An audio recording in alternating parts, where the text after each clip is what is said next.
Good day, everyone. This presentation is about the Aukus Trilateral Security Partnership and what it means for Southeast Asia.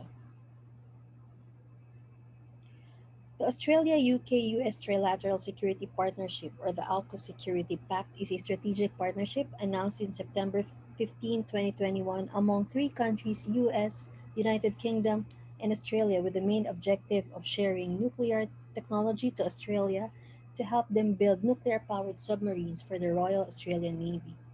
With this development, Australia joins a number of countries with nuclear weapons capability such as US, UK, Russia, China, India, France, Israel, even Iran and North Korea.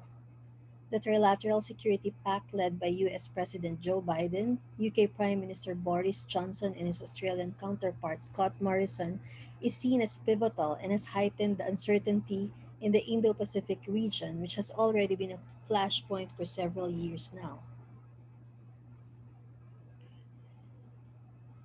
The Aukus Pact's announcement has clearly caused a seismic wave in the geopolitical arena because it has been perceived long after World War II as a projection of US allied forces and an attempt by the three nations, two great powers and a middle power, to address China's growing presence and military assertiveness in the region.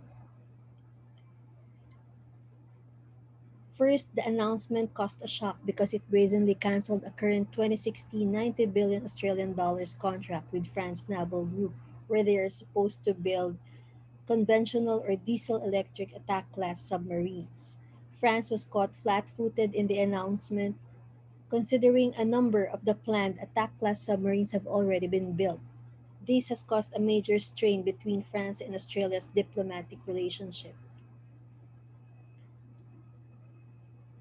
Secondly, China, who is at the center of the security issue, expressed their displeasure and denounced the pact and criticized it in their statements, calling it extremely irresponsible, narrow minded, and emphasized that it is a return to an obsolete Cold War mentality.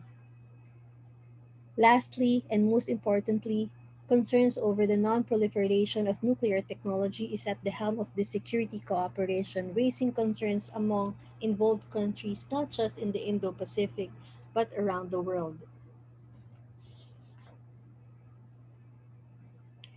It is clear that the AUKUS partnership have caused anxiety and upped the ante in the geopolitical landscape, not just in the region but in the whole world, because of the growing competition among great powers involved.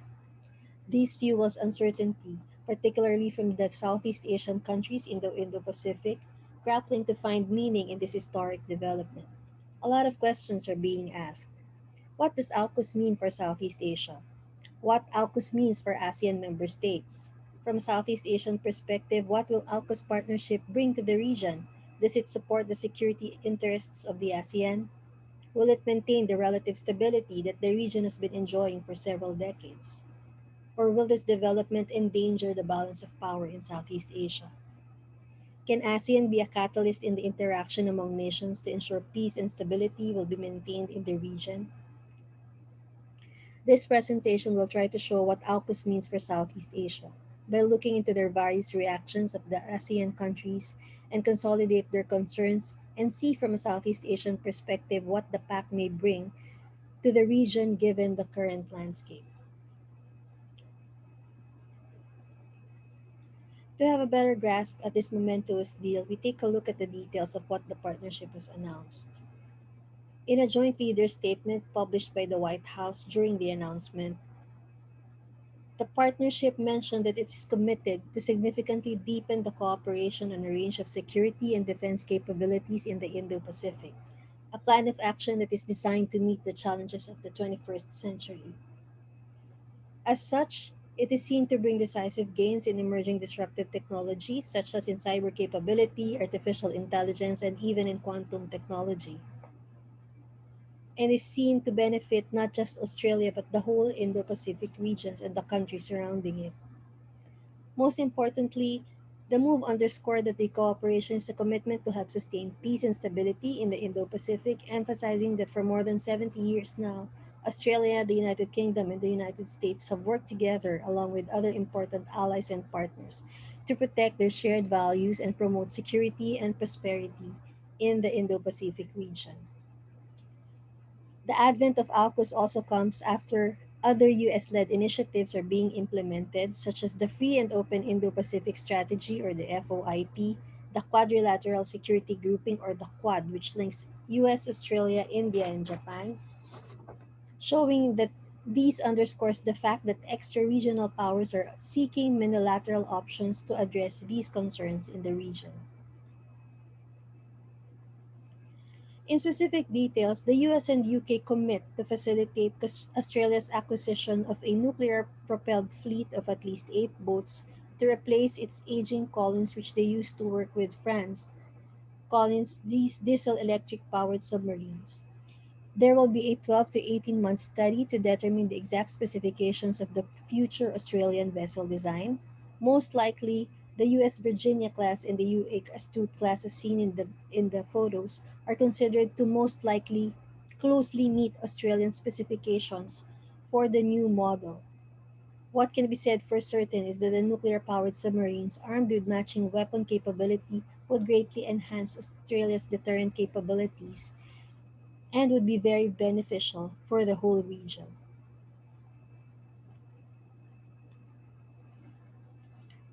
What does AUKUS mean for ASEAN states? Given this published information, reactions from Southeast Asia were varied, and quite a few have not enthusiastically received this development. Indonesia, for instance, expressed deep concern about issues concerning power projection of the Security Pact. Indonesia, which has long been focused on sea deterrence in their strategic thinking, has constantly articulated their vision in their strategic concepts such as the archipelagic vision, the Indonesian maritime continent, and very recently, Indonesian President Joko Widodo's contemporary vision, encapsulated in the global maritime fulcrum, is no exception. Jakarta is just as cautious about Washington's plans in this pact as they are about Beijing and directly expressed criticism on this development. The parliament did not endorse, while the government issued a strong response emphasizing that Indonesia was deeply concerned over the continuing arms race and power projection in the region.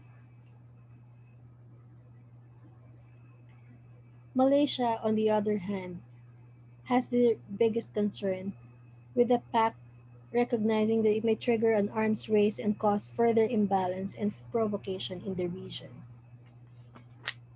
Prime Minister Ismail Yaakob, in a statement, reiterated their commitment to Southeast Asia as a zone of peace, freedom, and neutrality, or ZOPFAN, and the Southeast Asian nuclear weapons free, as well as Malaysia's stance on not allowing nuclear powered vessels to enter its territorial waters. ZOPFAN is a Malaysian initiative endorsed by Asean in 1971 and is meant to eliminate major power rivalry in Southeast Asia during the Cold War. The concept has remained at the core of ASEAN established fora and regional security issues such as the ASEAN Regional Forum, the East Asian Summit, and the ASEAN Defense Ministers meeting plus in 2010. The Southeast Asian Nuclear Weapons Free Zone, on the other hand, was adopted by ASEAN in 1995.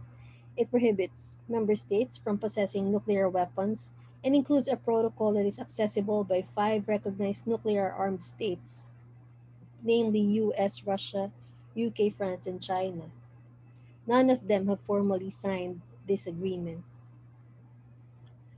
As a backgrounder, Malaysia has stood its ground on its territorial claims and EEC rights on the disputed South China Sea and has continuously rejected China's nine-dash line claims, while retaining close defense links with US, Australia through the five power defense arrangements.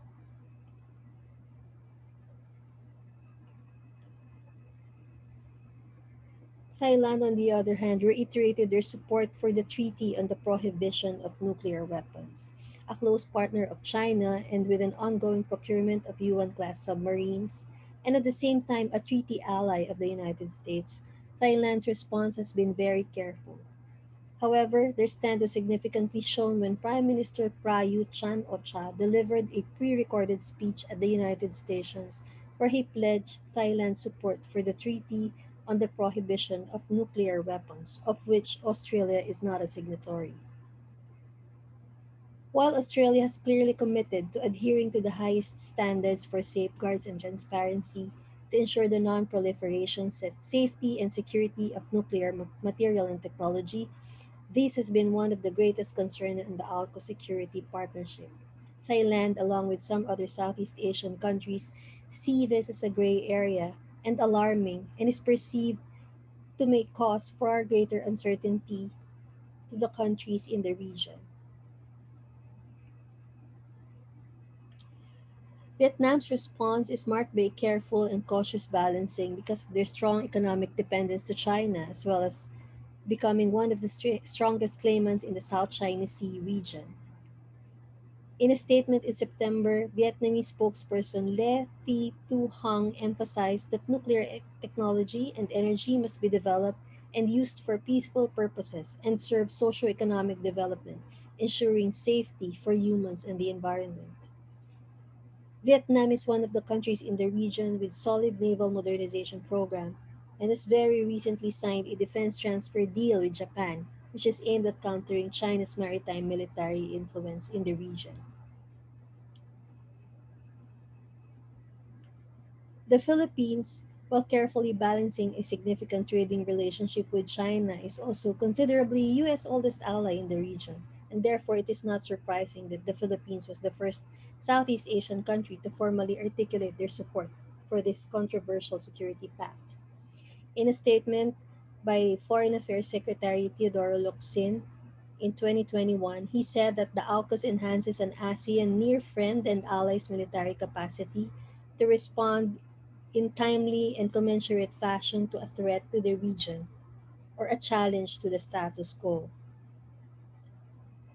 Singapore also welcomed the new regional architecture formulation that supports ASEAN centrality and welcomed Australia's assurance that its AUKUS partnership with the US and UK will be consistent with these criteria.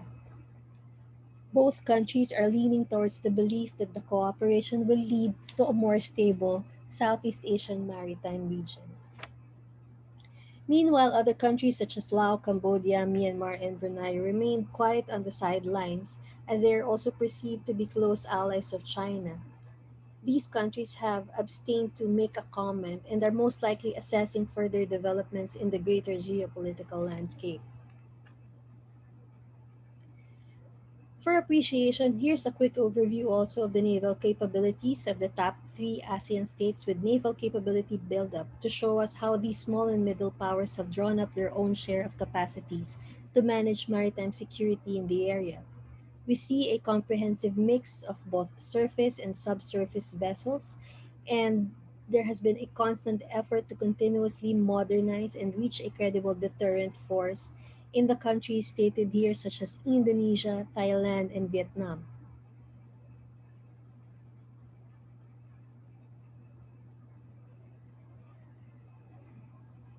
Meanwhile, here's a table of submarine inventory of ASEAN countries, where Vietnam is seen with the most number of submarines, followed by Indonesia, Malaysia, Singapore, Myanmar, and Thailand. The Philippines is currently in a planning stage in acquiring subsurface vessels soon and are looking at different partners such as France and South Korea and even Russia in acquiring submarines pretty soon.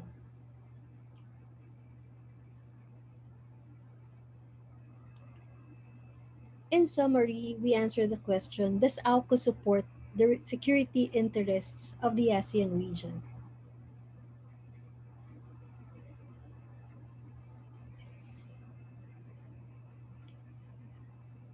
Given the various reactions of different countries, we are inclined to say that AUKUS has most likely disrupted the strategic order and may have caused further instability in the region. Supported by the following points: number one, it may trigger unwarranted provocation and cause security anxiety among Southeast Asian nations. It sends mixed signals to smaller states and creates further confusion and anxiety. Quoting an esteemed professor, Romel Banlawi, in 2021, he said that guessing game scenarios can lead to unilateral reactions, which can aggravate action reaction dynamics and may lead to miscalculations and errors in judgment. Secondly, it forces ASEAN countries to rethink their security policies and reassess their strategic capabilities, just as when they're struggling with pandemic priorities and other non traditional security issues in their own countries. Majority of the Southeast Asian countries are muddled with economic downturn brought about by the pandemic, and they are supposed to focus on recovery. The Aukus clearly leads them to digress from these priorities and rethink strategic interests before survival. Third, it may heighten major power competition and endanger balance of power, just as reiterated by Indonesia in previous slides. And lastly, it may provoke a nuclear arms race. Non nuclear proliferation is an alarming concern, not just on the ASEAN level, but on a global geopolitical landscape. And what is worrisome is that it may become a precedent to other countries with specific interests.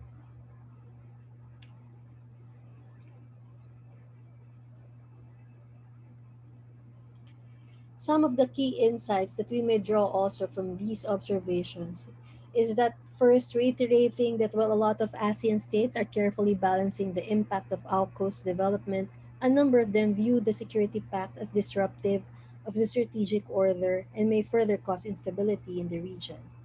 Secondly, the development may further disrupt the planned cooperation in the South China Sea dialogues. Quoting Professor Banlawi again in 2021, he said that it's a serious concern for Southeast Asian countries because the plan of these three powers will run counter to the two major principles enshrined in various ASEAN declarations, as stated in the nuclear free zone and the ZOP mentioned in previous slides. Lastly, it is reflective of a waning ASEAN centrality, as dialogue partners such as Australia, UK, and US consistently echo the mantra of ASEAN centrality, but seems to undermine the role of the organization with this action. And thus, they continuously resort to minilateralism on top of the ASEAN multilateral approach, as seen with what happened with the Security Development Pact.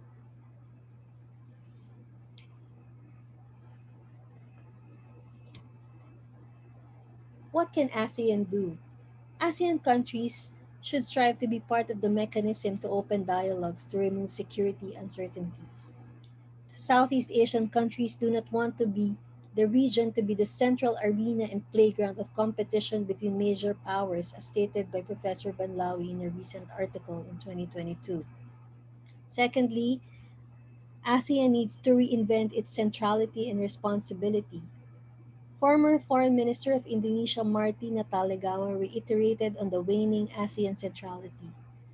For ASEAN, she said the inception of Alcus, like the revitalization of the Quad before it, reminds of the costs of dithering and the indecision on the complex and fast evolving geopolitical environment of the ASEAN region. Third, there's a need to strengthen regional resilience because while ASEAN member states are challenged to find a unified, cohesive stand on the AUKUS issue, the organization can reiterate commitment to the Southeast Asia Zone of Peace, Freedom, and Neutrality and the Southeast Asian Nuclear Weapons Free Zone to ensure that maintaining strength and resiliency, particularly in the Asia Maritime region, is achieved. Lastly, ASEAN can call for a geopolitical cooperation. As the established multilateral organization in the region, ASEAN will always be a platform to move forward equitable dialogue that will be respected not just in the Indo Pacific, but globally. And that Southeast Asian countries must optimize this opportunity at every level to ensure that peace and stability will be maintained in the region. That ends my presentation. Please feel free to send in your comments and your questions. Hope you had a nice time. Thank you, everyone.